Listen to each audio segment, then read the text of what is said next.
A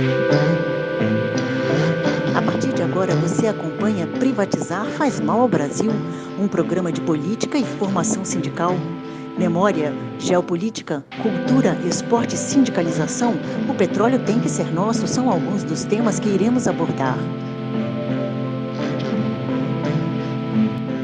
Olá, internautas. A gente está começando aqui mais um programa Privatizar faz mal ao Brasil, dessa vez no formato especial com o tema. A gente vai começar a falar de soberania e vários assuntos a partir de hoje. E no programa inicial, nós vamos falar sobre o sistema financeiro. Para conversarmos sobre esse assunto, estamos aqui recebendo com muito prazer o Arthur Koblitz. Ele é doutor em economia pela UFRJ, é também economista pelo BNDES e trabalha há 12 anos no banco. E atualmente ele é presidente da Associação de Funcionários do BNDES. Olá, Arthur, tudo bem com você? Tudo bom, Rosa? Tudo bem? Tudo bem, Tudo colega? ótimo.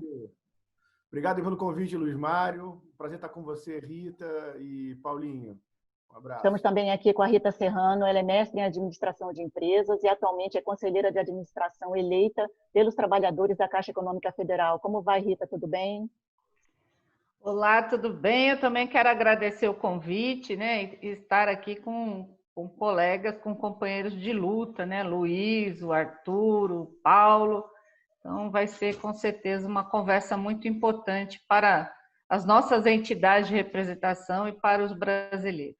Com certeza. Muito obrigada pela presença, Rita. E também estamos aqui com o Paulo Lindsay, ele é coordenador do Rio de Janeiro da Auditoria Cidadã da Dívida Pública e é diretor do ACIBGE, Sindicato Nacional dos Servidores do IBGE. Olá, Paulinho, como vai? Tudo bem? Tudo bem, é um prazer, né, estar aqui fazendo debate com os companheiros. Espero poder colaborar aí com algumas informações. Os sindicatos têm representado uma grande fronteira de luta dos trabalhadores, né? Então, é um prazer estar aqui com vocês. Prazer é nosso em estar te recebendo aqui mais uma vez aqui nos estúdios, né, da rádio e da TV Petroleira, Paulinho. A gente está aqui, né, obviamente, todos isolados em casa, no Rio de Janeiro, mas isso não impediu que a gente continuasse trabalhando aqui nesses projetos de divulgação de tudo que está acontecendo no Brasil atualmente. E, para isso, a gente tem a coordenação desse programa, o diretor Luiz Mário Nogueira Dias, que é um dos coordenadores desse programa. Olá, Luiz, como vai? Tudo bem? Tudo bem? Prazer em receber a todos e todas. Mas se privatizar faz mal ao Brasil. Reais brasileiro. Isso é um tema, sistema financeiro e soberania. Essa relação é muito importante para o país e para o povo ter mais esclarecimento com os companheiros. Vamos lá, Arthur. Vamos lá. Obrigado. Vamos começar então com o Arthur Koblitz. Passar para você então, Arthur, seus comentários sobre esse assunto, né, de sistema financeiro junto com soberania, por favor. Bom, eu acho que esse é um tema muito importante, né, e devia ser mais discutido. Acho que é uma coisa que muita gente tem um entendimento implícito dele, mas é importante desenvolver, refletir sobre ele. Então, acho que foi uma boa iniciativa, assim, puxar essa conversa aqui. Tendo que elaborar sobre isso, eu consigo pensar na seguinte coisa, né? Soberania e desenvolvimento econômico, né? O Brasil não é um país que tem problema de fronteiras, mas o Brasil é um problema. O Brasil enfrenta a situação do subdesenvolvimento, né? Ao longo de toda a nossa história. E para você atingir o desenvolvimento econômico, assim, a questão da soberania é fundamental e o sistema financeiro é um instrumento que você tem para exercer essa sua soberania, né? O que eu quero dizer, o desenvolvimento econômico envolve, na história dos países, ele envolveu sempre decisões de prioridade de setores industriais, setores econômicos, envolveu prioridade de financiar e viabilizar grandes obras de infraestrutura. Então, os países, ao longo da sua história, na busca de alcançar o desenvolvimento, eles tiveram que ser capazes de desenhar algum tipo de estratégia e viabilizar essa estratégia econômica. É como se o desenvolvimento econômico depende de que você possa dirigir sua economia, possa guiar sua economia, né, no rumo que é mais promissor para enfrentar esses obstáculos, para aumentar a produtividade. É como que se você não faz nenhum esforço pelas forças naturais de mercado, pelas forças que já estão presentes no mundo, os países em desenvolvimento, eles simplesmente se encaixam, se acoplam no resto do mundo, são puxados, são absorvidos pelo resto do mundo para ocupar uma posição que convém ao resto do mundo, mas não à população daqueles países. Para você conseguir transformar esse processo de inevitável aproximação econômica com o resto do mundo de uma forma que seja positiva, que permita índices de igualdade, índices de produtividade, né? Que permita uma inserção, uma inserção que seja positiva, que seja virtuosa para essa economia, você tem que saber canalizar recursos, você tem que ser capaz de fazer apostas, né?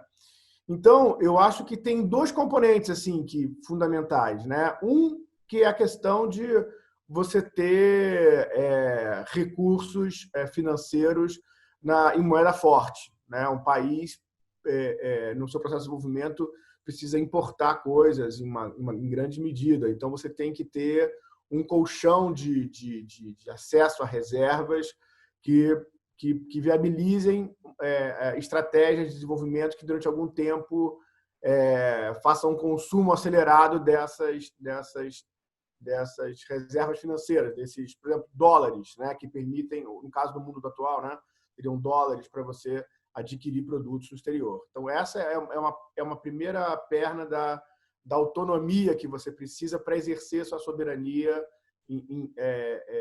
rumo ao desenvolvimento econômico. Do outro lado, você precisa ter uma estrutura, uma organização com moeda local, com moeda do seu país, para financiar projetos de longo prazo. Isso não é trivial. Tá? O sistema bancário, o financeiro, automaticamente, ele consegue organizar linhas de curto prazo, capital de giro, empréstimo, financiamento ao consumidor, mas para você organizar investimento de longo prazo, como é exigido, por exemplo, para instalação criação de montagem de fábricas, instalação de equipamentos, o tema da Rita aí, que vai ser habitação, você precisa de um trabalho de construção institucional razoável. E é o que mostra a história do Brasil, né?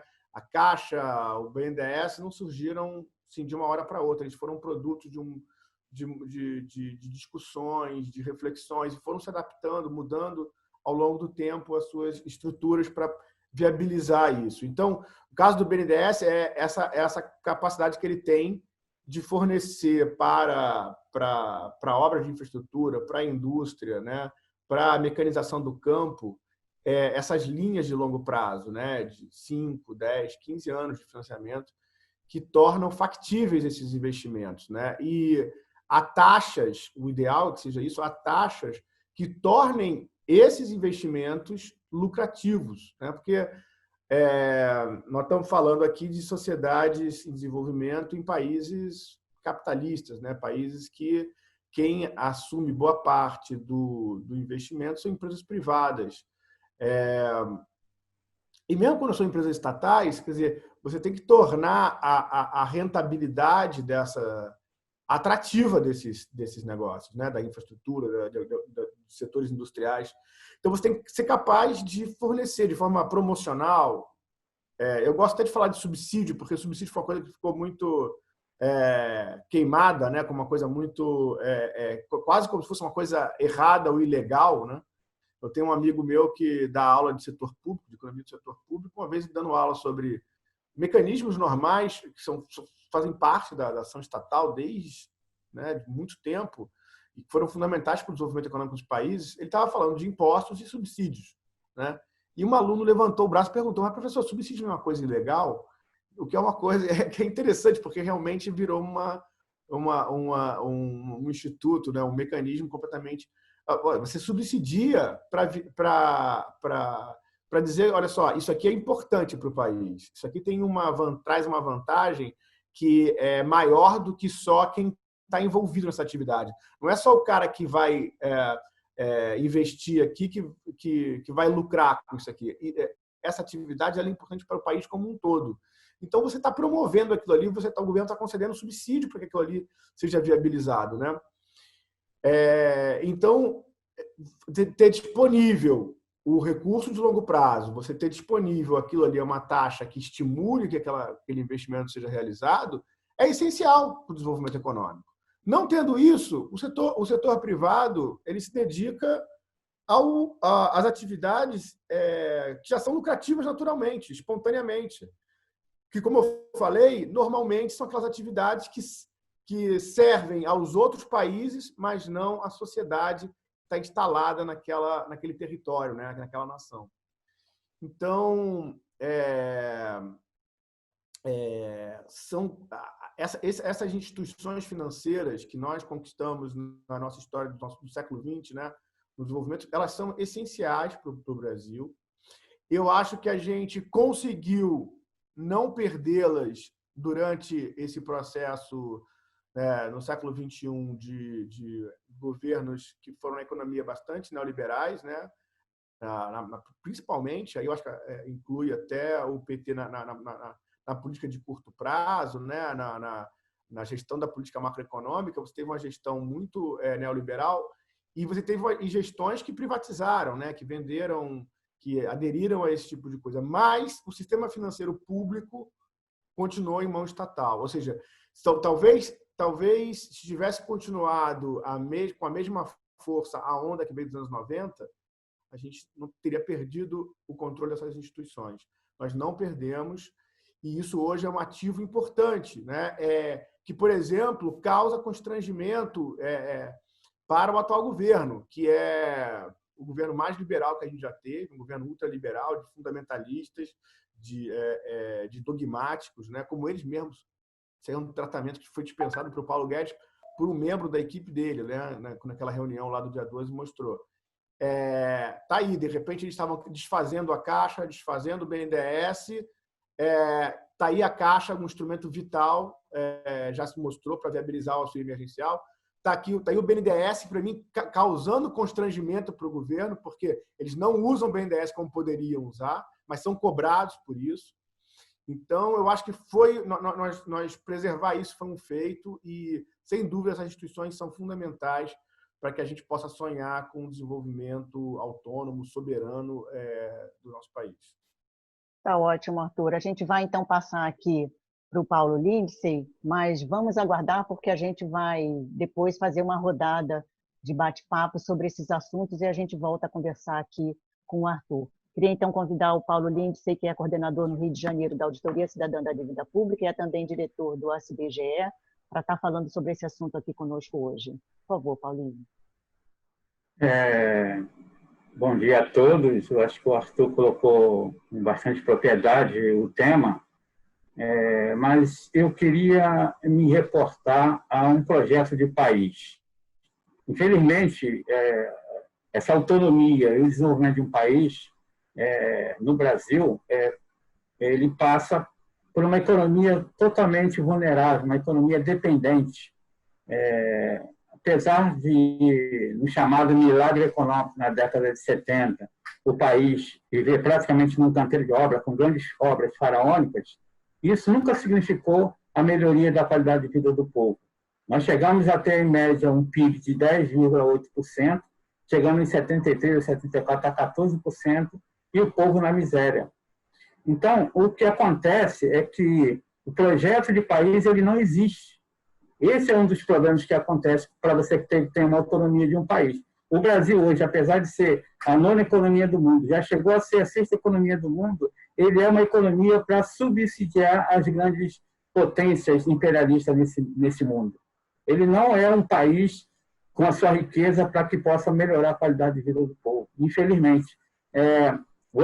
Nós podemos ver que e o tempo todo os governos e a grande mídia e até mesmo os economistas neoliberais de plantão colocam sempre problemas para o país que são crises financeiras, econômicas, ambientais, políticas e tal. E no final de todas essas crises, eles têm uma proposta, que é uma proposta mágica. Sempre é um ajuste fiscal, uma austeridade, né? O Brasil precisa de uma austeridade fiscal para que ele possa crescer e voltar a ser uma economia forte, o que não é verdade. Porque nós estamos falando aqui de um país que é esse país virtual, né? Criado por esse setor, o setor rentífero desse país, e nós temos o Brasil real, que é o Brasil do petróleo, é o Brasil da água, do ferro, do nióbio, onde a gente é explorado, nosso subsolo. Eu levantei na Agência Nacional de Mineração, de 2004 até abril de 2020, as empresas mineradoras tiveram um lucro líquido de 1,240 trilhão para a exploração do nosso subsolo. E desses 1,240 trilhão, 26 bilhões foram repassados para o Estado brasileiro. Então, eles exploraram o Estado. Isso são os números oficiais, porque provavelmente isso são subestimados, né? E é muito maior do que isso. Tem situações que precisam ser levantadas, porque nós estamos voltando ao projeto básico do neoliberalismo, né? Do consenso de Washington. O Brasil, em 1983, ele assina a primeira carta de intenção do FMI, né? E, a partir daí, a gente consegue perceber como é que a economia brasileira avança. Nos anos 70, o chamado milagre econômico, o país teve um crescimento, mas, nesse período de ditadura até 85, a dívida pública cresceu absurdamente.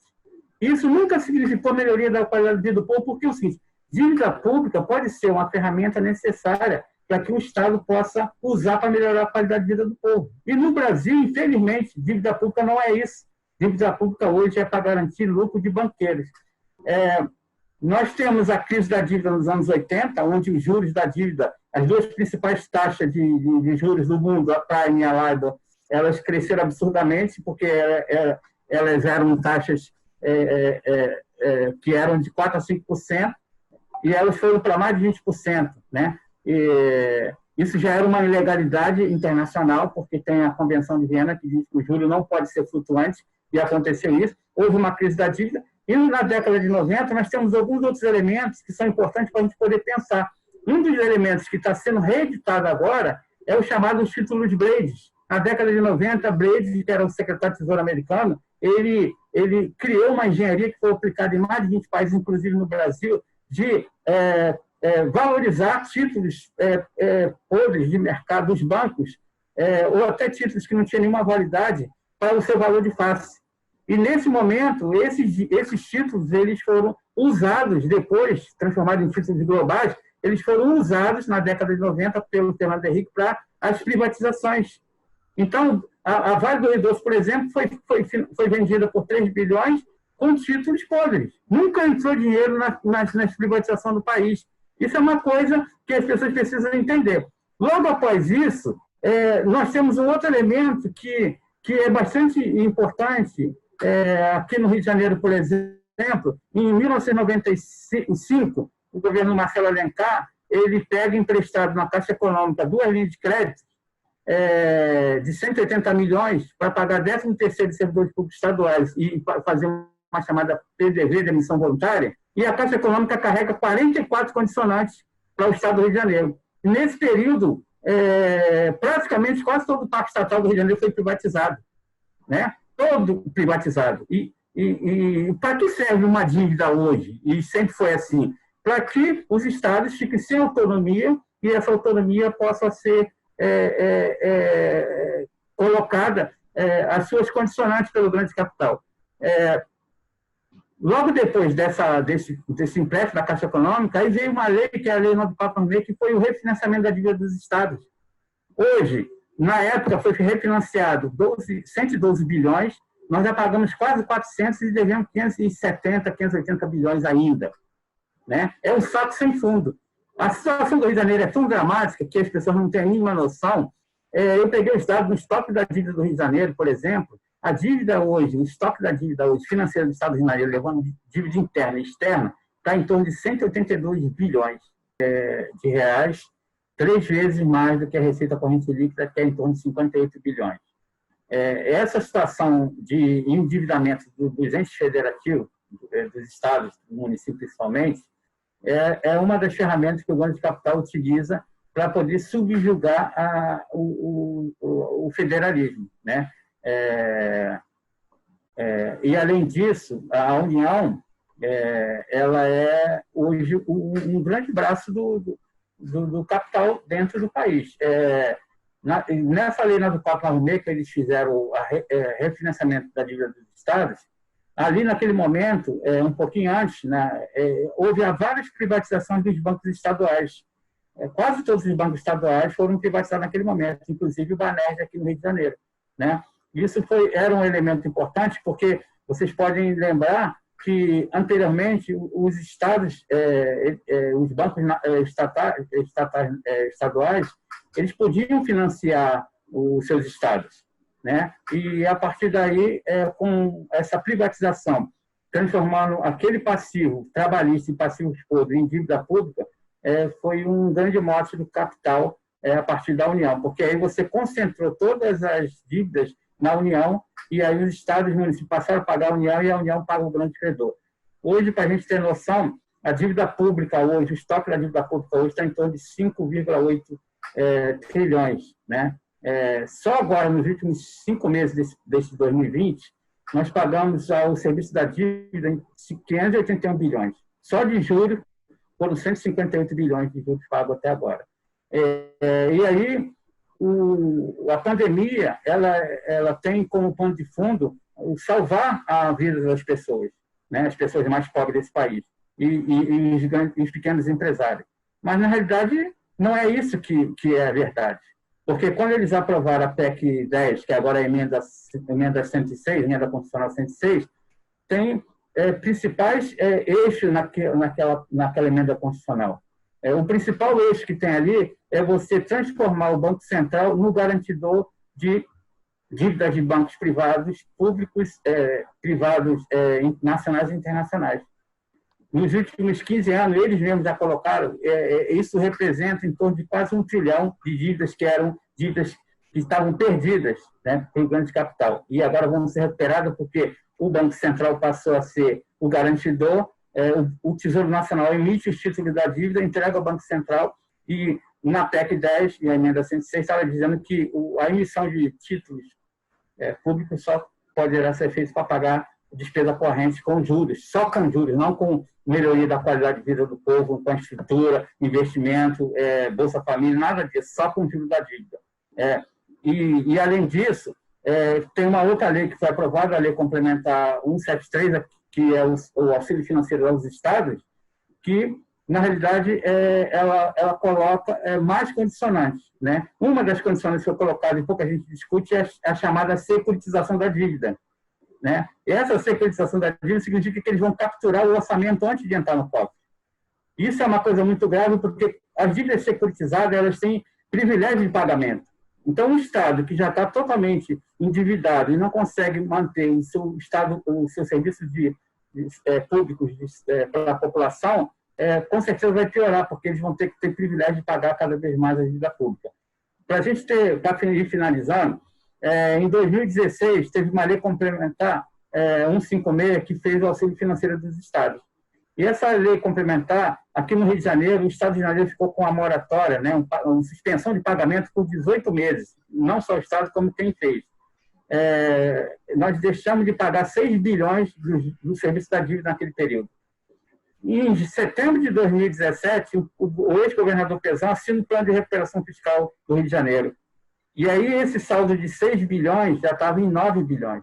E hoje, em abril de 2020, maio de 2020, esse saldo, que era 6, passou a 9, está em 51 bilhões, reservado na chamada conta gráfica. A conta gráfica é o seguinte: eu admito a dívida, está reservado direitinho, de 6 para 51 bilhões, e esse saldo ainda vai crescer até 2026, que é onde o plano de recuperação foi esticado. Então, existe um aumento de endividamento do país e não é para melhorar a autonomia dos estados. Inclusive, a autonomia que eles propõem para o Banco Central seria uma autonomia para tirar o Banco Central do organograma do Estado. E aí o Banco Central teria uma característica muito parecida com o Fed, o Banco Central americano, né, que não pertence ao Estado, apesar de ser um banco central, ele é um banco ligado à rede de bancos privados, os maiores bancos do mundo. E é isso que eles querem fazer com o Banco Central brasileiro. Então, eu não vejo nenhuma saída que não seja através da luta para que a gente possa mudar a lógica do capital financeiro. Porque o capital financeiro ele tem uma lógica, que é garantir o lucro dos grandes banqueiros e das grandes corporações. E não é para salvar a vida do povo, não é para salvar os pequenos e médios empresariados do Brasil. Pelo contrário, esses vão se perder ao longo do período, né?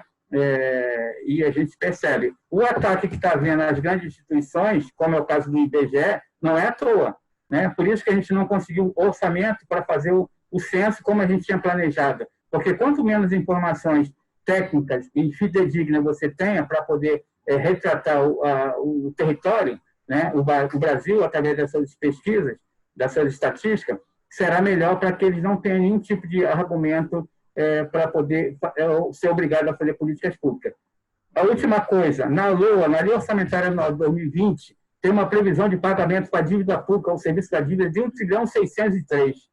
Como é que pode um país se desquebrado aumentar em relação ao ano anterior em 560 bilhões para a dívida pública? Alguma coisa está errada. Ou eu não sei fazer conta, ou nós estamos sendo enganados, porque o problema do Brasil não é de dinheiro. E aí o Arthur colocou, nós temos uma reserva cambial que em junho de 2019 era 388 bilhões de dólares.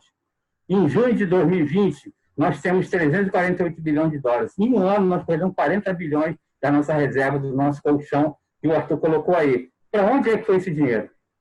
Foi para salvar a vida do povo, foi para melhorar a estrutura? Não, foi para garantir lucro de banqueiros, né? Cada vez mais. Nós temos esse 348 bilhões de dólares. Se você fizer a conversão para o real hoje, nós estamos falando de 1,8 trilhão. Nós temos mais 1,80 trilhão na conta única do Tesouro e nós temos mais 1,309 trilhão de operações compromissadas. Essas três fontes que eu falei, somadas, dá 4,240 bilhões, mais ou menos, de dinheiro no cofre do governo. Como é que um governo que tem 4 trilhões no seu cofre vai dizer que não tem dinheiro para pagar 158 bilhões da pandemia e não pode melhorar a vida do povo? Isso é uma brincadeira demagógica do projeto neoliberal, do ultraprojeto liberal capitaneado pelo senhor Paulo Guedes, do governo Bolsonaro, porque é isso que eles estão fazendo. Agora mesmo vai ter uma live agora que a Maria Lúcia Passarelli está fazendo, onde o Brasil vai comprar, vai vender para o Banco Pactual, que o Paulo Guedes é um dos acionistas, 2,9 bilhões de dívida por 400 milhões. Será que o Banco Pactual vai comprar isso, esse passivo, sem nenhum tipo de perspectiva de lucro? Eles são malucos? Então, essas questões que a gente tem que perceber para ver para onde é que a autonomia do Brasil acompanha. Tá? Muito obrigado aí pela participação e estou aberto ao debate. Tá ótimo, Paulinho. A gente com certeza vai voltar a falar nisso, principalmente com relação a essa questão de que a gente sabe fazer conta sim. Tá aí você para mostrar isso, a Auditoria Cidadã da Dívida que está há mais de uma década tratando desse assunto e mostrando sempre essa diferença que a gente sempre fica abismado, né, como a coragem desses governantes aí que já passaram e que estão aí hoje tem de fazer isso que fazem, de dizer sempre que não tem dinheiro para o essencial, que é principalmente saúde, educação, moradia. E falando em moradia, eu vou chamar então a Rita Serrano. Ela é conselheira de administração eleita pelos trabalhadores da Caixa Econômica Federal, mestre em administração de empresas. Olá, Rita, muito prazer em estar recebendo você aqui no programa. Te convido, então, a fazer a sua falação agora.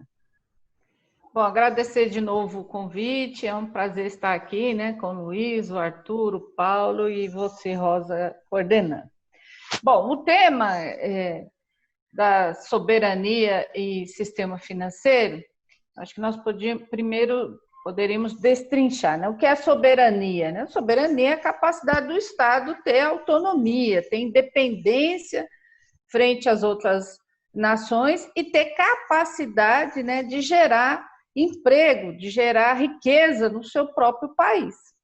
Então, essa autonomia é a autonomia que nós estamos perdendo, tá certo? Essa capacidade de geração de riqueza, de renda, de crescimento, de desenvolvimento.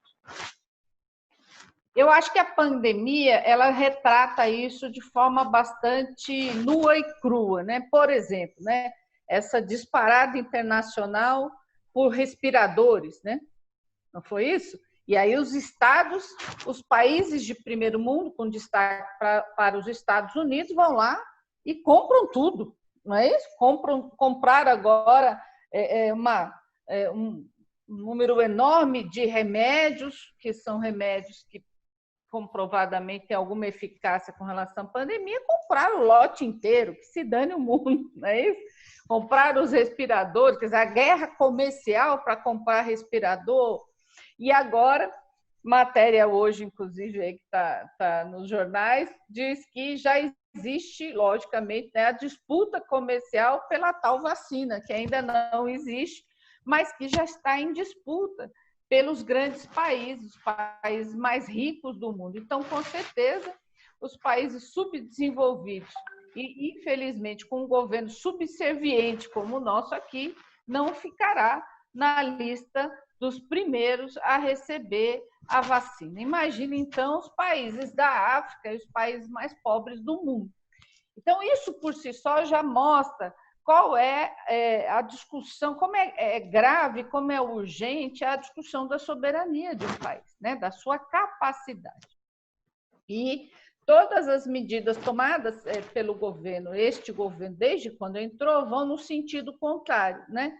E de, como eu já disse, ser um país subserviente a interesses internacionais, também com destaque aos interesses americanos, que são interesses de dominação dos povos.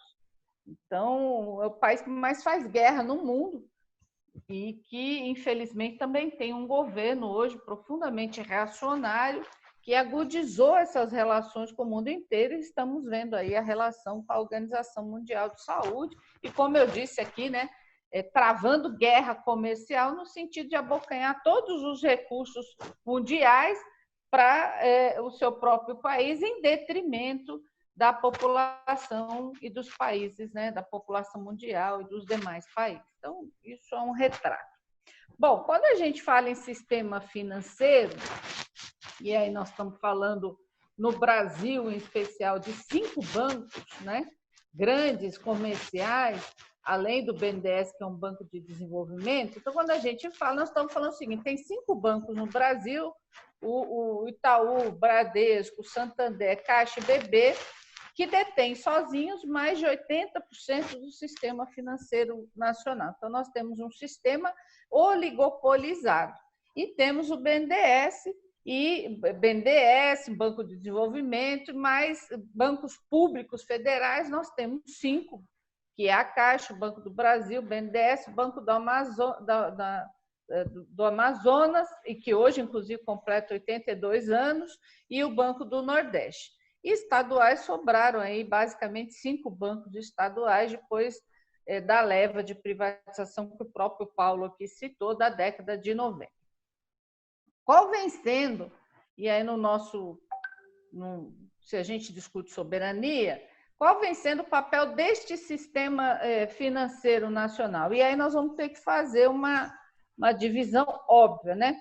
Os bancos, no geral, são o setor da economia que mais lucra, se pegar o lucro dos últimos anos, é o setor que mais cresce, não tem crise financeira no setor financeiro, tá certo? Pelo contrário, ele sempre sai ganhando. A financiarização do mundo, inclusive, né? A partir do momento que o capitalismo vira um capitalismo financeiro, a financiarização do mundo vem acabando com as indústrias nacionais. Os bancos hoje, inclusive, eles são acionistas das grandes empresas de produção no Brasil e no mundo inteiro.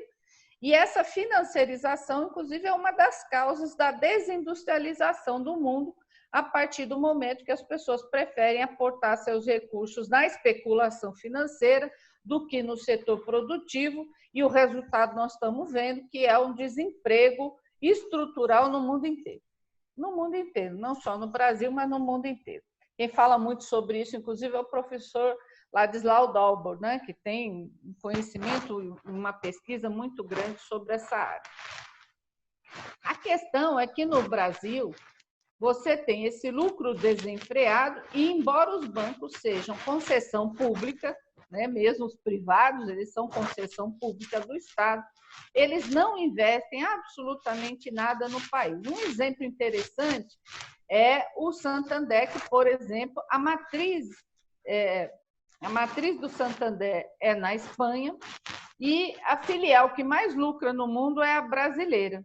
E as divisas, toda a arrecadação, todo o lucro, todas as divisas arrecadadas pelo Santander no Brasil vão lá para a sua matriz na Espanha. Não fica nada aqui para investimento no país. Esse é um exemplo clássico, mas os outros bancos privados não são diferentes, além do que você tem um problema grave aí de sonegação fiscal e etc. E os bancos públicos?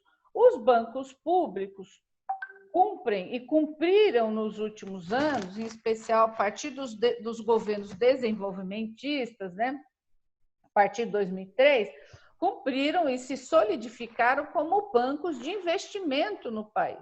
Então, investimento como o BNDES nas indústrias, no setor produtivo, pegar a Caixa, né? Investimento, a Caixa tem 70% do mercado habitacional no país, quer dizer, investimento na construção civil, que eu abro um destaque, é um setor extremamente importante, é um dos grandes geradores de emprego, principalmente para a população de baixa renda, e uma característica aí do Banco do Brasil foi se solidificar como um banco de crédito agrícola, para o pequeno, para o médio, para o grande produtor. E aí você tem os bancos regionais que executam políticas de desenvolvimento regional, como o Banco do Amazonas e do Banco do Nordeste.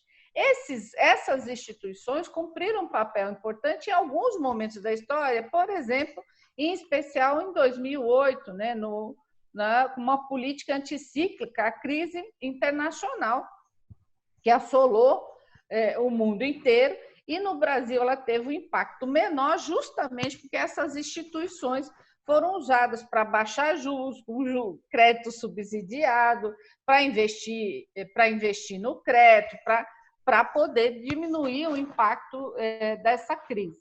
E, como eu disse aqui também, tiveram um papel fundamental no crescimento do país a partir das suas políticas de investimento e de crédito.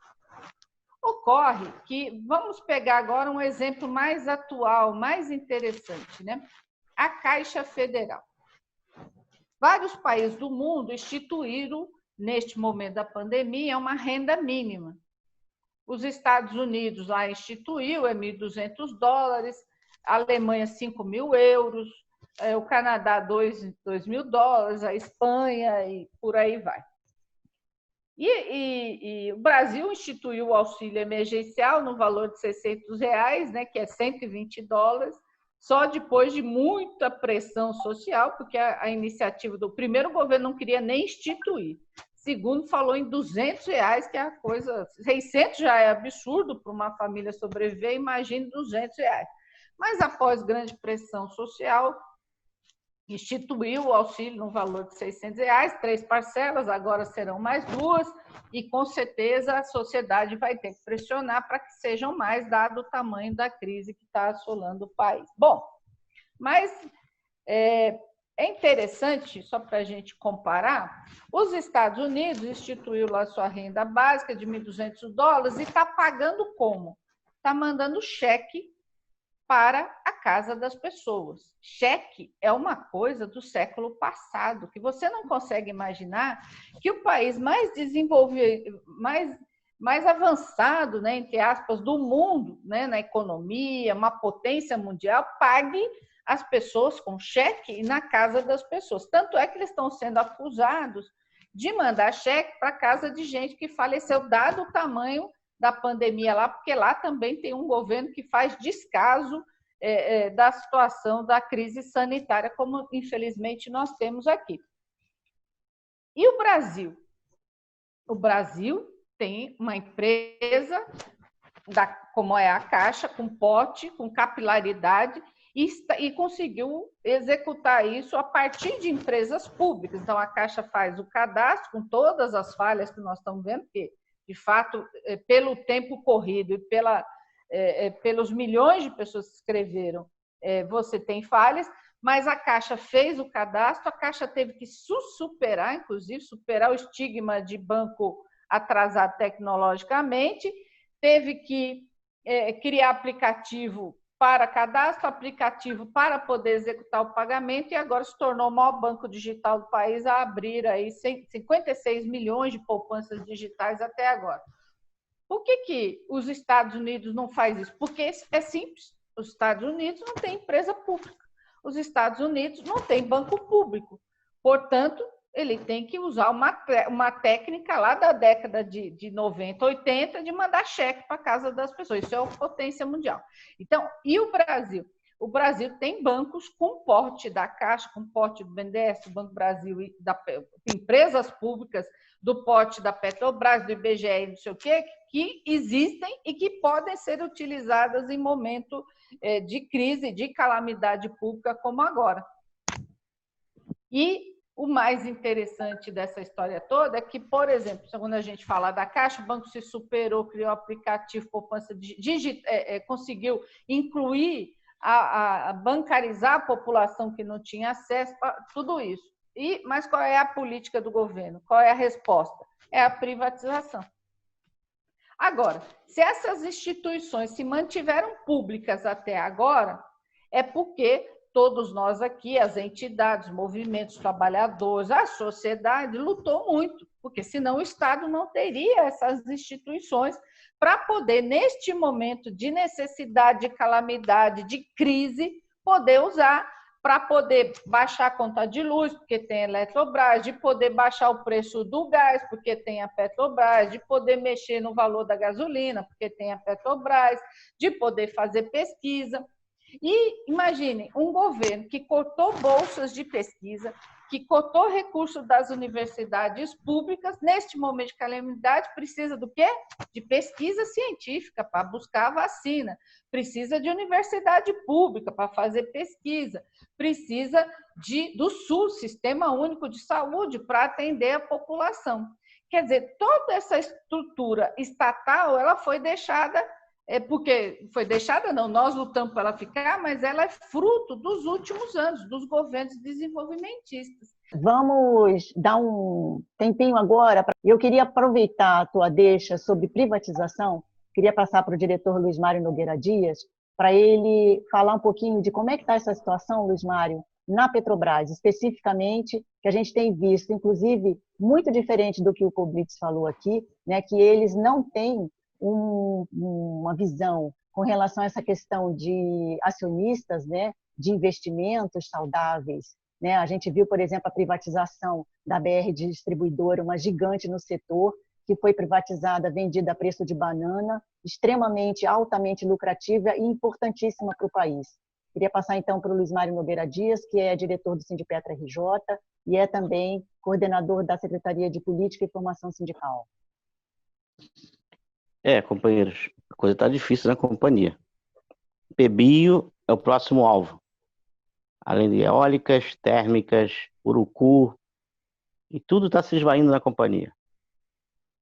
E procuramos petroleiros a lutarem pela companhia, a lutarem pelo BNDES, a lutarem pela Caixa Econômica, a lutarem pelo IBGE, a lutarem para saber como se dá a dívida pública. Por isso, os convidados aqui presentes. Lutem pela soberania nacional, que é a soberania do povo. Então, a privatização da companhia, de mal a pior, contra a população brasileira. Mas eu quero dar uma pincelada em alguns assuntos, só para montar um mosaico com os nossos convidados. Gostaria que falasse um pouquinho sobre Fundo Amazônia, que tem a ver com soberania nacional e respeito internacional. Gostaria de falar também um pouquinho sobre o swap cambial, que é outro absurdo que eu vejo. Lei Candir, em que os governos são credores do governo federal e não fazem essa cobrança.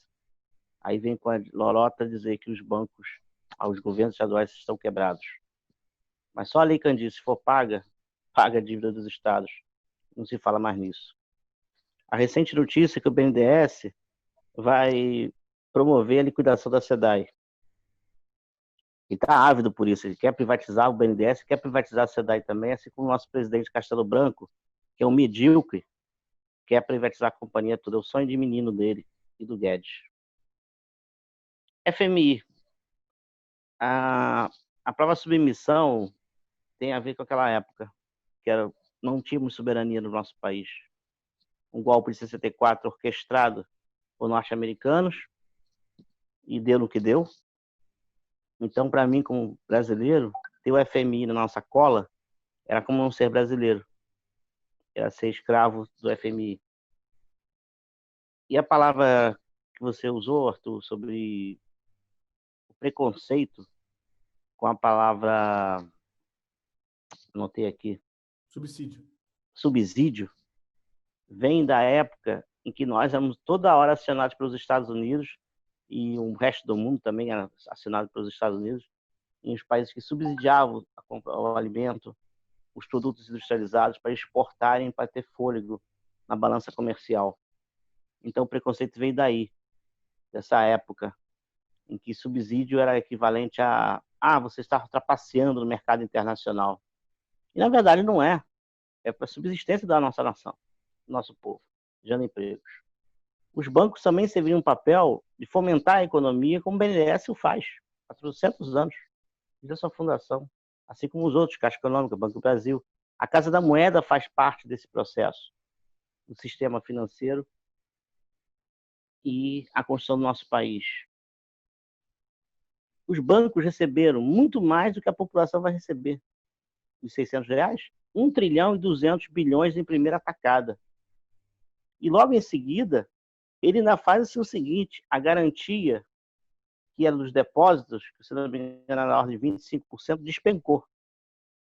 Então, de cada R$10, você tinha 2,50 que era depositado como reserva das operações, caiu. E a outra também, como é que está, Rita? Como é que está a questão do Comitê de Defesa das Empresas Públicas? Se puder dar uma palha também sobre isso, seria muito interessante.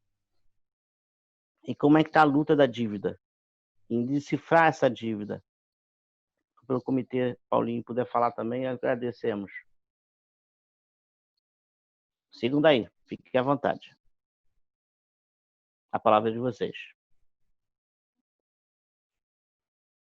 Ok. Obrigada, Luiz Mário. Então, Luiz Mário já fez algumas perguntas, já levantou algumas questões. Eu tenho outras aqui também, mas a gente pode deixar para mais tarde, para uma outra oportunidade.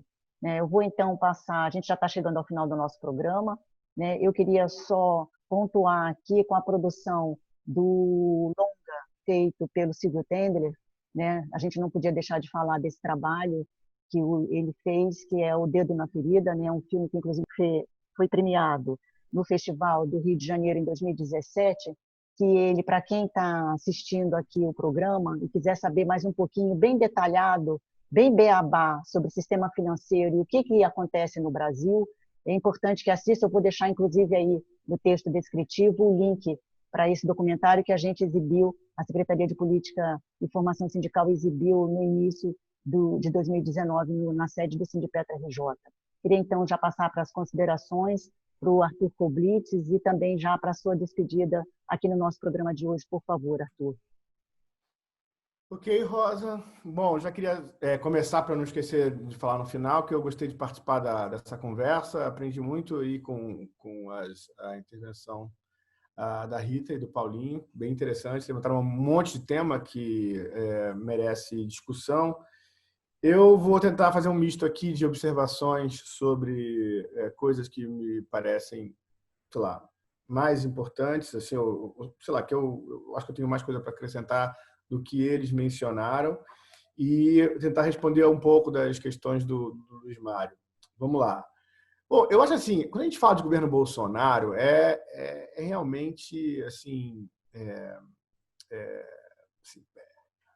tem que ser dito, tem que ser falado. Esse governo, a diretoria da FBNDES tem posição pelo afastamento do presidente, né?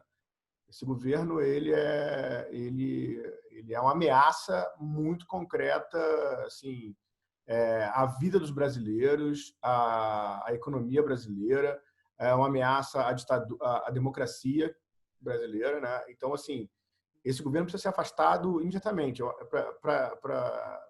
Para a gente, no meu entendimento, afastar esse governo é alguma coisa que tem a ver com sinal de que existe instinto de sobrevivência na sociedade brasileira, né? Quando você tem uma ameaça desse tamanho e você não reage, não responde a ela, é porque você está morto, né? Para a gente sobreviver, para a gente passar por essa crise, esse governo tem que ser afastado. O que vem no lugar o ideal seria irrelevante. O que importa é que essa forma de tocar esse negócio seja interrompida. Você vê bem, a gente está falando aqui de neoliberalismo, condenando e criticando, né? Mas os governos da maioria dos países hoje são controlados, são pilotados por administrações neoliberais. E você tem variações de desempenho incríveis. Você vai da Alemanha, da Coreia do Sul, para Estados Unidos e Brasil, entendeu? Então, não é, a diferença não é que ali é um liberal, ali assim, tem vários neoliberais, mas tem neoliberais e neoliberais, né? Esse governo é um governo obscurantista, é um governo de ultraliberais, como eu falei, fundamentalistas, dogmáticos, e a gente tem toda razão para suspeitar de que, na parte econômica, tem uma importância enorme em questão de interesses não muito republicanos aí, né, nessas operações, como aqui o Paulinho falou do caso do BTG Pactual comprando a carteira aí do Banco do Brasil. Tem toda a razão para ficar com o pé atrás, né, nesse negócio. Eu não sei se, Paulinho, você sabe disso, mas o Paulo Guedes foi do BTG, o presidente do conselho do BNDES ex-sócio do BTG, saiu Pactual, era amigo do Paulo Guedes, e o presidente do BNDES também fez carreira no Pactual.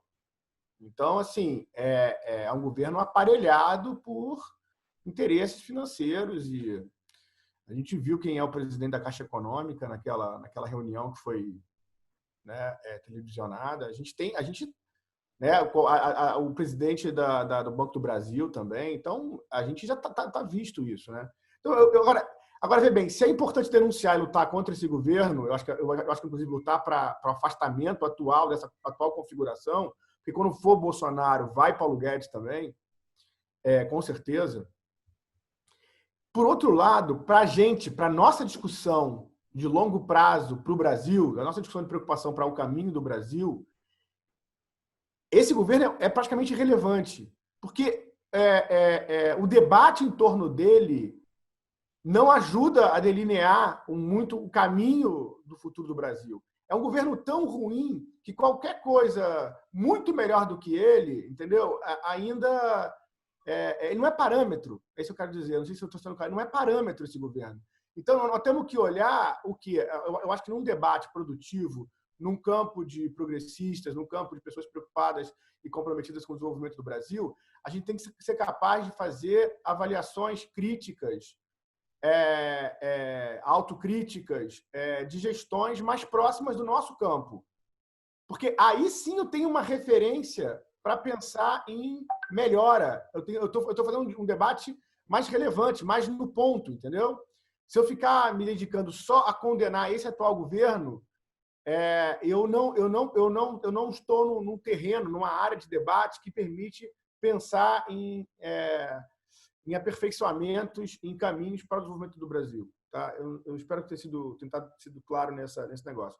Então, aí eu quero dizer assim, sobre uma coisa que o Paulinho falou. Eu acho importante a gente ter carinho pela nossa história, saber, de novo, separar o que a gente conquistou do que a gente não conquistou. Para dar um exemplo mais simples, a democracia brasileira é uma maravilha? Longe de ser uma maravilha. Ela é uma democracia com uma série de problemas. Né? O nosso país, falar que o nosso país é um país democrático é verdade e mentira, né? Dependendo do parâmetro, da comparação que você quer fazer. Mas nós temos uma democracia que foi duramente conquistada. Na nossa história republicana, ela não é o Estado normal, ela não é o ponto que a gente se encontrou o tempo todo, né? É uma democracia com grandes interrupções autoritárias. Então, é importante a gente fazer essas comparações com cuidado, senão a gente fala, é tudo uma porcaria e a gente joga tudo fora. E aí eu quero falar da questão da trajetória de desenvolvimento brasileira. O Brasil tem uma trajetória, principalmente a partir dos anos 50 até o início dos anos 80, que é impressionante. E ela tem que ser recuperada, porque ela tem que ser resgatada, defendida, no sentido de que ela mostra o que o Brasil pode fazer. A gente sempre pode pensar que pode fazer mais, a gente sempre quer fazer melhor. Mas é bom a gente olhar para trás e saber que tem um exemplo concreto de feitos, que as instituições que hoje existem, elas existem porque elas conseguiram,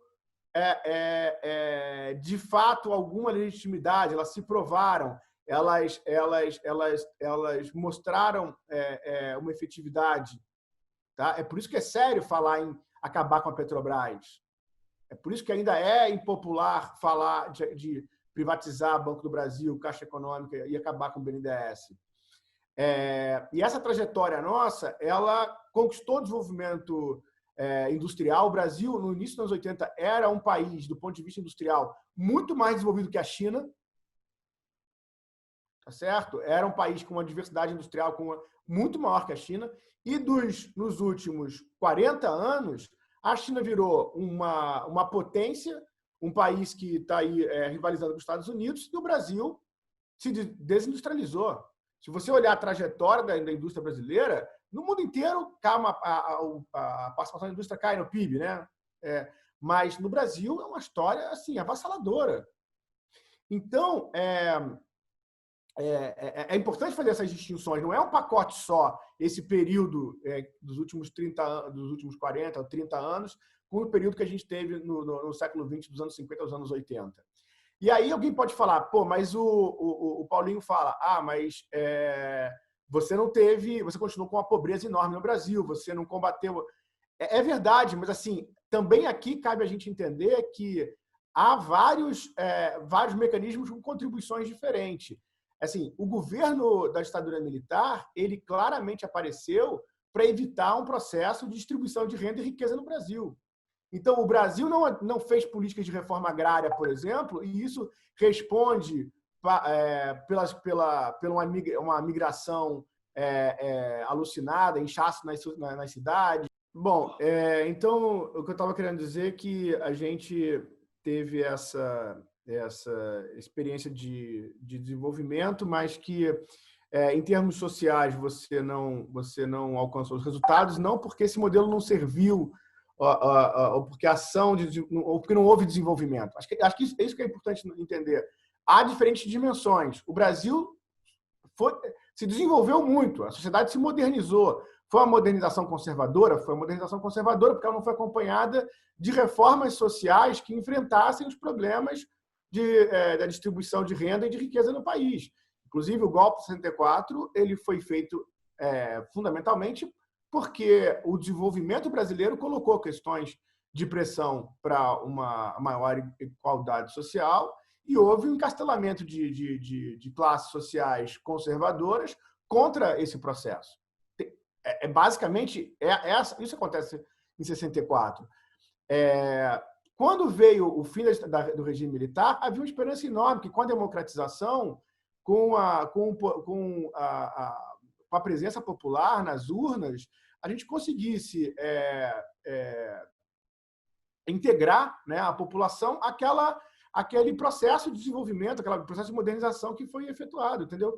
Agora, o que nós temos que refletir, e esse é o desafio para os democratas e, em particular, para os progressistas, é que o fracasso da nova república fundamental, assim, fundamentalmente fracassou. Não é que não teve nada de progresso, mas nós não conseguimos fazer a inclusão social de fato, nós não conseguimos fazer o que se imaginava, que nem de longe, né? Não houve um processo de reforma agrária amplo, não houve uma mudança na distribuição de renda, de riqueza no país, e nós ainda, não, além disso, não perdemos o dinamismo da economia em termos industriais, tecnológicos. Então, assim, não dá para entender, eu acho, o próprio governo atual, se a gente não levar em conta isso daí. E por que isso aconteceu? Porque as importantes intervenções públicas, a partir da crise de 2008, dos bancos públicos, do BNDES, por exemplo, não foi capaz, e eu acho que a gente pode concordar com isso, né? Que não foi capaz de lançar um ciclo de desenvolvimento comparado ao que a gente observou. O Paulinho falou do milagre econômico, mas assim, você pode falar do segundo PND, na ditadura militar, ou no plano de metas, a democracia da época do Juscelino Kubitschek. Por que a gente não foi capaz de fazer isso? Eu acho que essas questões, eu falo delas pelo seguinte, assim, zero de partidarismo. Eu acho que o movimento social não deve ser partidário. A gente tem que enfrentar questões políticas, mas não ser partidário. Eu acho que responder essas questões é um desafio. Não é uma crítica, por exemplo, aos governos petistas, que tem uma série de coisas para serem resgatadas e defendidas, mas eu acho que para qualquer novo postulante ou defensor da opção política eleitoral do PT, por exemplo, é importante que ele tenha claro isso, que ele responda essas questões. Então, não é uma acusação, não é uma defesa de um ponto de vista... eu acho que são questões que nós, do movimento social ligado a empresas públicas importantes, a gente tem que enfrentar, né? Isso não significa concordar com os liberais, é colocar novas questões, é enfrentar criticamente esse negócio, não é capitular para uma visão liberal sobre elas. E concluindo, para não ficar sem nenhuma resposta para o Luiz Mário, o que eu posso dizer sobre o Fundo Amazônia é que realmente foi um retrocesso. O Fundo Amazônia é uma iniciativa pequena e mais importante, né? O Brasil conseguiu, esse fundo chegou a ser modelo para vários fundos no resto do mundo. Você usava recursos de fora do Brasil para implementar políticas importantes, inclusive instrumentalizar órgãos nacionais como o IBAMA. Isso foi, obviamente, o interesse, não tem mais ninguém honestamente pode ter dúvida, foi desmontado, né? O fundo parou de fazer novos financiamentos, porque nós temos um representante dos interesses mais atrasados na Amazônia, que é o senhor Ricardo Salles. Ele é um defensor dos grileiros da Amazônia, é um homem perigoso, uma ameaça mundial, né? O senhor Ricardo Salles, e ele, desde que assumiu, tentou usar aquela onda da caixa preta do BNDES, tentar surfar nisso para desmontar o Fundo Amazônia. Chegou a falar um monte de asneiras, nenhuma delas foi comprovada, nenhuma... Ele estava simplesmente tentando usar aquela imagem, aquele discurso para solapar o funcionamento do Fundo Amazônia, e ele foi bem sucedido. O Fundo Amazônia está, em grande medida, parado, sem fazer novos financiamentos. O Fundo Amazônia não é suficiente, e o Brasil precisa, estou sendo telegráfico agora, precisa urgentemente de um programa mais ambicioso para a Amazônia. Se o Brasil não for capaz de lidar com a Amazônia, essa é uma missão óbvia do desenvolvimento econômico brasileiro, do desenvolvimento econômico brasileiro. Dar conta, ter uma solução, uma proposta, um modelo para a Amazônia. O Fundo Amazônia não era isso. Ele é uma coisa mais tímida do que isso. Mas tinha um papel muito importante. Tá? SEDAI. Essa coisa toda da privatização é complicada para o BNDES. O BNDES virou o agente da privatização do governo federal. E isso põe o BNDES numa missão complicada. Eu tenho toda uma história porque o BNDES ganhou essa expertise, né? Mas o que eu acho fundamentalmente que a sociedade deve cobrar do BNDES é que os critérios, os condicionamentos, os critérios técnicos, as ameaças que os processos de privatizações colocam, né? Essas ameaças que estão colocadas, deveriam ser elucidadas pelo BNDES. Eu acho que o BNDES não pode se conformar com a posição de que ele está simplesmente cumprindo tarefas do governo, né? E ele está fazendo isso, mas ele tem que fazer isso de uma determinada forma. Então, acho que a sociedade pode cobrar você não está vendo tal risco? Quais serão as possíveis consequências de uma privatização da SEDAI? Esse é um trabalho técnico que os empregados do BNDES deveriam ser capazes de apontar como analistas do desenvolvimento econômico. Então, eu acho que tem eu tenho essa sutileza daí. Eu não acho que você pode dizer, não, o BNDES não deveria privatizar essas coisas, porque ele tem uma missão dada pelo governo federal. Mas a sociedade pode cobrar. Mas, BNDES, vocês são analistas, vocês não veem nenhum problema nisso? O que está em risco? O que está em jogo nisso? Essa cobrança é importante que seja feita e nós, da Associação de Funcionários, queremos estar junto com os que fazem esse questionamento. Obrigada, Arthur. Quero te agradecer pela presença aqui no programa hoje e passo, então, para os comentários finais para o encerramento do Paulo Lindsay, que é coordenador do Rio de Janeiro na Auditoria Cidadã da Dívida Pública e também diretor do ACBGE. Por favor, Paulinho. Eu concordo com o Arthur quando ele fala da questão do desenvolvimento que nós tivemos no país, no governo militares e até antes. Mas a dúvida que eu tenho é a seguinte: para que serviu esse desenvolvimento? Porque eu acho muito estranho quando nós temos uma propaganda lá atrás de que o petróleo é nosso, no governo militar isso foi defendido, foi criada a Petrobras e tudo, e agora os militares entregam petróleo. Entregaram petróleo, entregaram a água, entregaram a terra, entregaram tudo. Então, para que serviu esse desenvolvimento? Esse desenvolvimento não estava a serviço do grande capital, utilizando o Estado brasileiro? São interrogações que eu coloco, né? Porque a gente cresceu, a dívida pública, que em 64 era 3 bilhões de dólares, quando acaba na redemocratização, ela é mais de 85 bilhões de dólares, e o país fez essa estrutura estatal e logo depois veio a política das privatizações. São coisas para a gente pensar, né? Porque o problema é o seguinte: não é ter só um crescimento. Se esse crescimento não serve para melhorar a qualidade de vida do meu povo, eu não quero crescer. Eu não preciso crescer. A gente tem que pensar nisso. Segundo, pouca gente está relacionando a questão hoje, antes da pandemia e na atual pandemia, até pós-pandemia, com a crise que aconteceu nos Estados Unidos e na Europa em 2007, 2008. Poucas pessoas fazem essa relação, porque é o seguinte: eu vi uma entrevista da Angela Merkel, quando ela diz que eles podem esperar 20 ou 30 anos para encontrar portos seguros. Qual foi o centro da crise nos Estados Unidos? Sabe qual foi a crise? O centro não foi só a bolha imobiliária. A bolha imobiliária foi um dos elementos, mas o principal elemento foi que os fundos financeiros aplicaram derivativos sem lastro. O banco, o Estado americano, ele foi obrigado a injetar mais de 16 trilhões de dólares, mais de 100% do PIB americano naquele período, para que os bancos não pudessem quebrar os maiores bancos do mundo, porque o argumento é o seguinte: eles são grandes demais para quebrar. E aí quebrou os Estados nacionais. No Brasil, foi a marolinha. Só que com essa fala da Angela Merkel, vocês vão ver que o Conselho Monetário Nacional, em 2009, ele cria uma resolução, a Resolução 3792, que autoriza os fundos de pensão fechados a aplicarem derivativos. Porque quando houve essa injeção de 16 trilhões de dólares no caixa dos bancos, quando eles fizeram a contabilidade, eles tiveram que tirar aqueles passivos, papéis podres, e colocar no chamado bad banks, bancos maus. Por quê? Porque aquele não tinha lastro. E esse passivo estava guardado. Quando ela fala isso, que eles podem esperar 20 a 30 anos, vocês vão ver que, a partir de 2009, os fundos de pensões Previ, Petros e companhia, e até da Caixa Econômica, começaram a ter perda de liquidez, por conta de que eles foram obrigados a absorver esses passivos podres.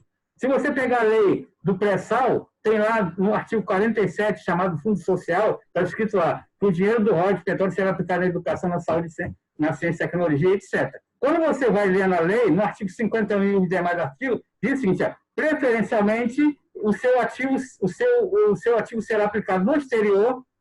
O que tem no exterior esperando? Os passivos podres. Se houver lucro, é que você aplica nesses setores. Se houver lucro. Então, se você pegar hoje o fundo de pensão do Funprest dos servidores públicos, mais de 90% da sua carteira é título da dívida pública. E aí, o que isso significa? Significa que eu tô pedindo que a aplicação expolir cada vez mais os trabalhadores e a sociedade, para que eu possa manter um mínimo de aposentadoria. O que é um fundo de pensão? O fundo de pensão é o dinheiro do trabalhador explorando ele mesmo e os outros trabalhadores. Nós temos que ter essa visão um pouco mais macro da coisa, para a gente entender o que significa a crise.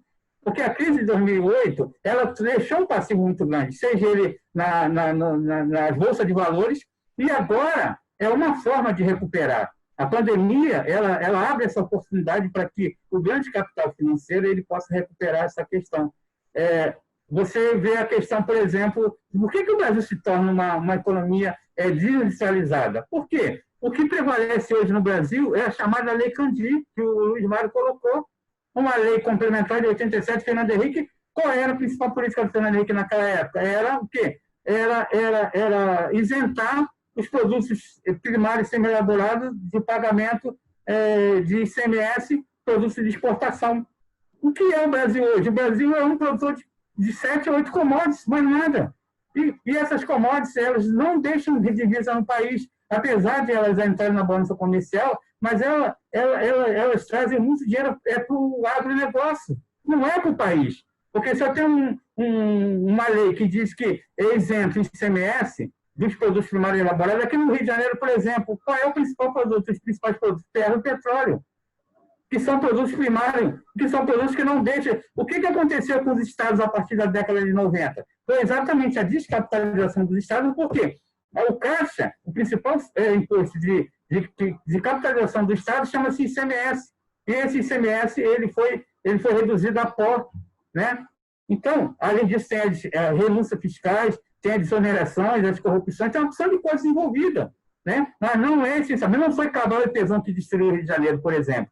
Cabral e Pezão, eles ajudaram, mas Cabral e Pezão significa a corrupção do varejo, de 1%, 2%, 3%. Né? A corrupção grande chama-se dívida pública. Como o Luiz Mário colocou a questão da dívida pública, não é simplesmente falar assim, vamos pagar a dívida pública. Eu quero saber, se eu chegar para vocês dois aqui, para a Rita e para o Arthur, falar assim, no final dessa live aqui, vocês estão me devendo R$1.000. Aí vocês vão falar para mim, se for, Paulo, eu nunca te vi. Como é que eu estou te devendo R$1.000? Eu vou ter que fazer um argumento para poder convencer que você está. Então, a dívida pública ela é uma ferramenta necessária para o Estado, mas ela tem que ter contrapartidas. E no Brasil não existe a contrapartida. Um exemplo é o que ele falou do swap cambial. O que é swap cambial? É um hedge, é seguro, é uma troca de moeda. No Brasil não existe swap cambial. Apesar de estar no papel, mas na realidade não existe. Sabe por quê? Porque um empresário que deve lá $100 mil daqui para pagar daqui um mês, ele deveria pegar o dólar captado no Banco Central. O Banco Central chama ele e fala assim, não, vamos fazer um acordo. Você assina um acordo comigo, daqui a um mês, quando você precisar de $100 mil, eu te pago esses $100 mil com a variação cambial do período. Se houver variação para mais, eu te pago mais. Mas eu pago em real e não em dólar. E o swap cambial é troca de moeda.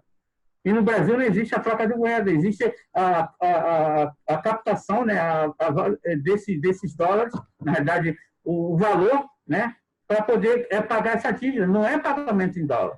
Né?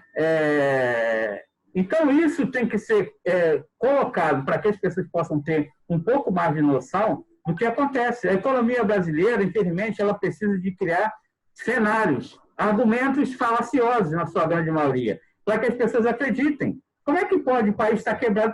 O que é quebrado no país? Um país que tem a Petrobras, tinha Vale do Rio Doce, tem uma opção de riqueza, pode estar quebrado. Quanto vale uma Petrobras em relação à dívida pública brasileira? Nós temos que pensar isso, porque quebrado para o sistema financeiro, sabe o que é? É você não conseguir pagar o serviço da dívida. Isso é que é quebrar um país. Como eles botam o argumento de que nós não podemos comparar o Estado com um pai de família. Como é que pode um pai de família que ganha R$1.000 querer gastar R$1.500? Nós aqui não podemos emitir moeda, o Estado pode emitir moeda.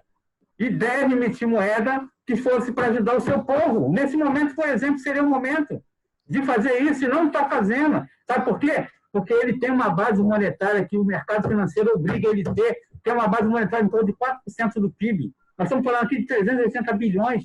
380 bilhões paga pouco mais a folha salarial dos servidores públicos. Se todo servidor público federal, se o máximo dinheiro de pagamento tirar todo o seu pagamento, sabe o que aconteceria? Não teria dinheiro na economia. Por quê? A economia do Brasil, hoje, ela é financiada pelo título da dívida, que está na mão de meia dúzia de banqueiros. Quem são os donos do título? Como o Luiz Mário falou aí do detentor do título, quem são quem compra título direto do título? Sabe quem é? São os dealers.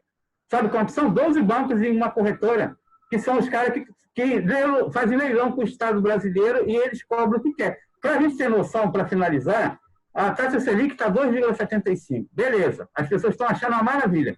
Mas quanto está o custo da dívida pública nos últimos 12 meses? Sabe quanto é? 9,56. Sabe qual é o crescimento médio do PIB mundial? 2,5.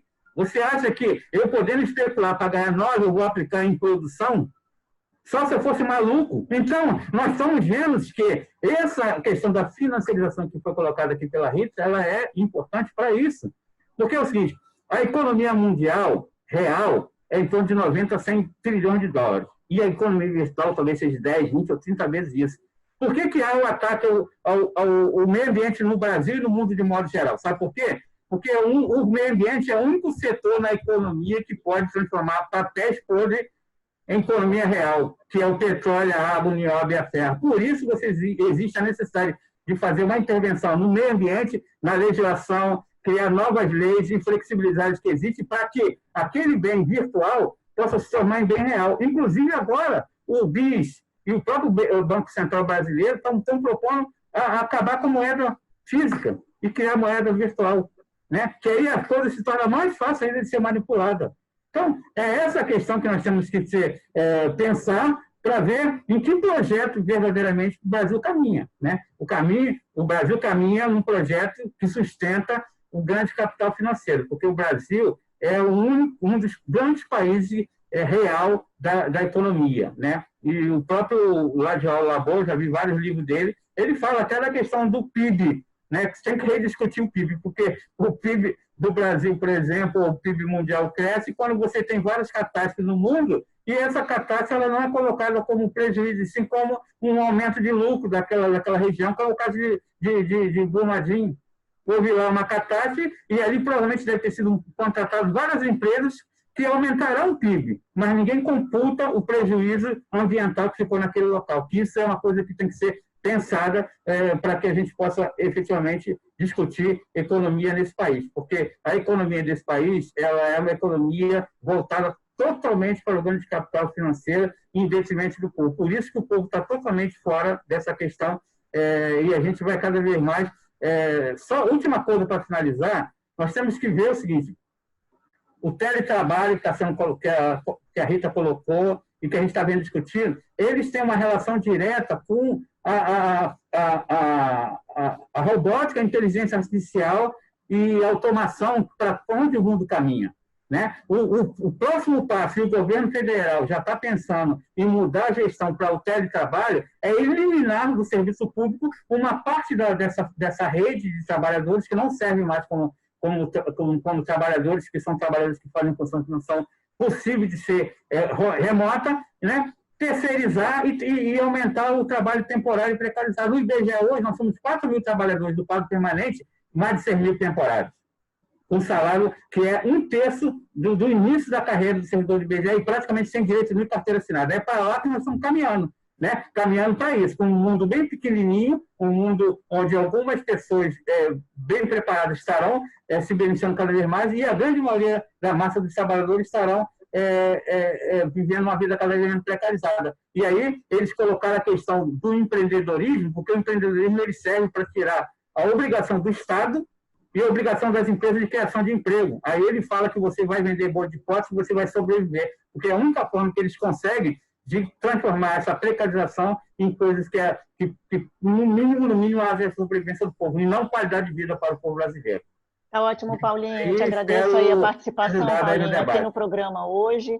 E passo, então, fazendo só um destaque com relação a essa questão de teletrabalho, que é hoje o assunto em pauta no Sindipetra RJ. O Sindipetra teve que entrar na justiça, lembrando as condições do teletrabalho. A empresa, inclusive, rebateu, né, e ainda gasta o dinheiro da empresa com advogados para poder ir contra as decisões da justiça. Então, realmente, como o Paulinho falou, é totalmente a precarização desse trabalho hoje aqui no Brasil. Eu passo, então, agora para as considerações finais da Rita Serrano. Ela é mestre em administração de empresas e é conselheira de administração eleita pelos trabalhadores da Caixa Econômica Federal. Já aproveito para te agradecer aqui a presença no programa de hoje, Rita, e passo, então, para você fazer as suas considerações finais. À luz de toda a importância desse patrimônio público para o Brasil e para a sua soberania, o governo agora, no meio da pandemia, dia 20 de junho, apresentou um plano chamado A Reconstrução do Brasil. Quando você vai ler o plano, ele só tem 2 coisas. Uma, a privatização, alegando que precisa, para reconstruir o Brasil, acabar com o patrimônio público brasileiro, porque privatizar acaba com a corrupção. Esse é o argumento central. E o segundo é um ataque frontal aos servidores públicos, como se os servidores públicos, de fato, fossem o ponto central do problema econômico. E aí nós temos duas contradições interessantes. A primeira, o servidor público, a grande maioria dos servidores públicos no Brasil, pensando nos municípios, estados e a União, a grande maioria ganha um salário mínimo, principalmente nos municípios. Então, você tem um grupo muito pequeno que ganha acima disso, e nesse momento ficou claro a necessidade dos servidores públicos, quando a gente fala em médico, não é? Quando a gente fala em professor, quando a gente fala em enfermeiro, nós estamos falando de quem? Fica parecendo que servidor público é um negócio de outro mundo, né? Nós estamos falando de servidor público, quer dizer, o momento que o país mais precisa de pessoas qualificadas, o cara diz que esse é o problema. Que é uma falácia. A segunda grande falácia, inclusive tá, no próprio plano ela está colocada, é dizer que precisa privatizar para combater a corrupção. A primeira coisa que me veio no pensamento foi assim, falar, poxa, que interessante, o governo que tem que regrar para que não haja corrupção está dizendo que não tem como regrar, então, né? Porque ele precisa vender tudo. Mas o problema, a gente viu ontem prendendo o dono daquele Ricardo Eletro, né? E fica parecendo, eu acho que esse é o grande debate com a população brasileira. Que Estado o povo brasileiro quer? Que Estado o povo brasileiro precisa? Isso vai muito além de qual seja o governo. É uma discussão muito mais profunda, e essa sim, viu, Arthur, eu acho que carece de fazer. Afinal, que Estado nós queremos? Só que para isso nós temos que acabar com as fake news e com as falácias. Por exemplo, dizer que o grande problema do patrimônio público e das empresas públicas é a corrupção. Não é verdade. Não é verdade. Tem corrupção? Tem, lógico, tem. Precisa ser combatido. Como precisa ser combatido no setor privado? Olha só esse caso da Ricardo Elétrico de ontem. A sonegação fiscal de milhões poderia, inclusive, se não tivesse acontecido, ajudar no processo. Agora, o Estado a ter condições melhores de atender a população. Aquilo não se compara àquela sonegação. Se juntar tudo que as empresas privadas no Brasil sonegam, por exemplo, vai dar, né, o que tem de corrupção no setor público vai dar 1%, menos que isso desse montante. Então, a corrupção ela não é intrínseca ao setor público, ao contrário, ela é intrínseca ao setor privado, que é quem corrompe o setor público, vem de fora, não é de dentro para fora, é de fora para dentro. E precisa ser combatida no setor público e precisa ser combatida no setor privado. Não tem, né? Fica parecendo que o setor privado é engraçado isso, né? É inovador, é né? Não tem corrupção. Outro dia, inclusive, alguém falou assim para mim, imagina, Rita, mas quando rouba no setor público tem prejuízo para a população. Não, e quando rouba no setor privado faz o quê? O cara sonega impostos, isso não tem prejuízo para a população? Então, a gente vive um momento de pós-verdade, né? É um monte de mentira, é uma superficialidade nas discussões, que é isso que nós temos que superar para, de fato, definir um modelo de Estado. Mas esse documento do governo ele é tão descarado que ele coloca no slide lá 20, né? Ele coloca a precificação do valor das estatais que ele pretende vender e dos seus ativos. E aí tem Petrobras, Caixa, né, subsidiárias, BNDES, etc. E é interessante, aí ele diz assim, antes da pandemia, todos esses ativos que eu quero vender valiam 742 bi. E depois da pandemia, 580 bi. Só que ele faz em inglês, então só faltava colocar assim, está em liquidação, vocês não querem comprar? Então ele quer liquidar o Brasil. Raul Seixas tinha razão, né? Nós estamos chegando no estágio que, se bobear, vão alugar o Brasil. Bom, então, para fazer o enfrentamento disso, de fato, tem que se fazer uma discussão muito profunda com a população brasileira sobre qual é o Estado que nós queremos, qual é o modelo de Estado que se quer. Sempre lembrando que quem está aí no governo hoje nem apresentou um plano de governo, né, para ganhar a eleição, não se comprometeu com absolutamente nada e foi eleito. Esse talvez seja o grande gap que nós temos aí do ponto de vista do debate. Com relação ao Comitê Nacional em Defesa das Empresas Públicas, que o Luiz citou, Nós vamos ter que nos adaptar à situação e nós devemos fazer uma reunião online semana que vem. Nós vamos divulgar direitinho a data. E uma primeira ação nossa é cutucar o Supremo Tribunal Federal com relação àquela decisão de que, para privatizar as empresas públicas, precisa de autorização legislativa, mas não para subsidiárias. Porque, inclusive, o presidente do Senado questionou o Supremo com relação a essa decisão. Essa decisão, inclusive, é fruto de uma ação direta de inconstitucionalidade que foi discutida no comitê já há 3 anos atrás, e as entidades dos bancários, né, a Contraf e a FENAI, entraram com essa ação questionando a Lei 13.303 e as brechas que ela dava para a privatização. Num primeiro momento, o ministro Lewandowski decidiu que não poderia se privatizar sem passar pelo Legislativo, e, num segundo momento, no plenário do Supremo, decidiram que você não pode privatizar a empresa-mãe, sem autorização legislativa, mas pode privatizar subsidiárias. E aí, o que é que as empresas estão fazendo? Vão privatizar subsidiárias, não vai sobrar empresa-mãe para contar a história, né?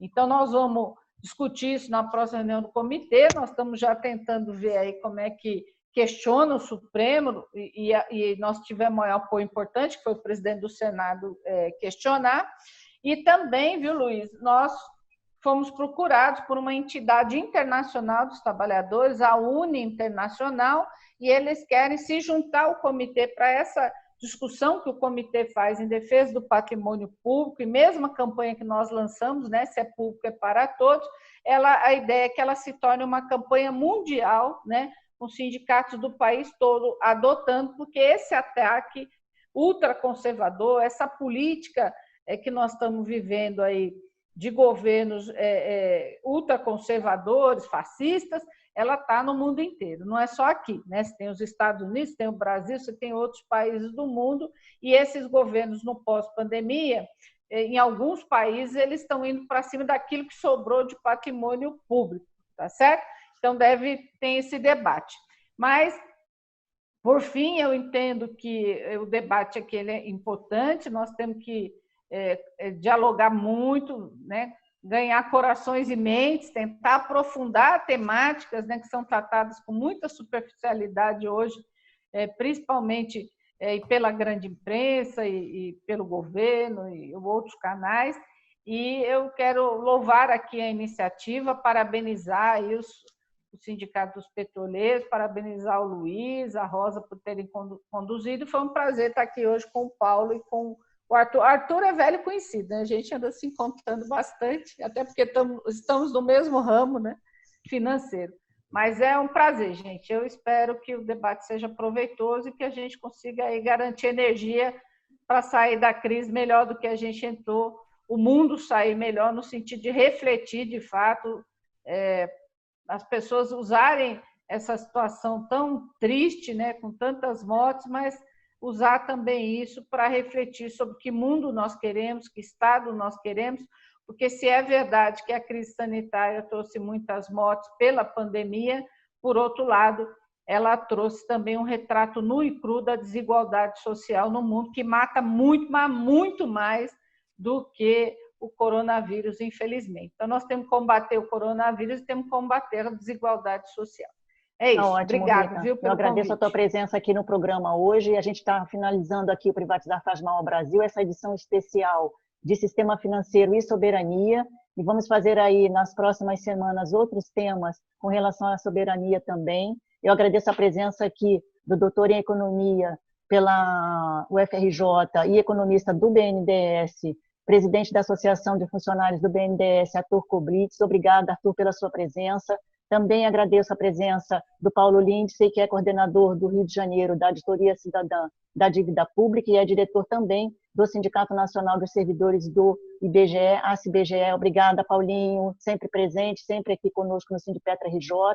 E também agradeço a presença da Rita Serrano, mestre em Administração de Empresas, conselheira de Administração, eleita pelos trabalhadores da Caixa Econômica Federal. Obrigada, Rita. Já aproveito para te convidar para a gente fazer um especial sobre essa questão aí desse trabalho que a gente está desenvolvendo junto com relação a privatizações.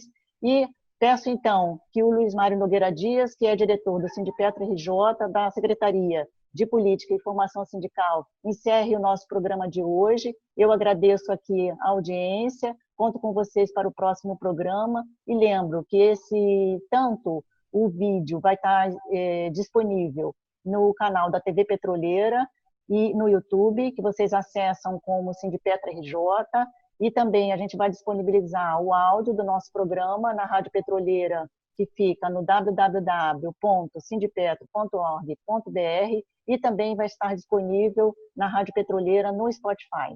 Um abraço a todos e até o próximo programa. Te convido então, Luiz Mário, para encerrar o programa de hoje. Soberania nacional tem que ser inclusiva. A economia tem que ser inclusiva. Inclusiva do nosso povo brasileiro. Os povos originários, os LGBTIs, os negros, os portadores de necessidades especiais. Ela tem que ser inclusiva, não pode ser diferente. Então, você falar em economia sem falar de povo, fica muito distante do papel real que ela quer.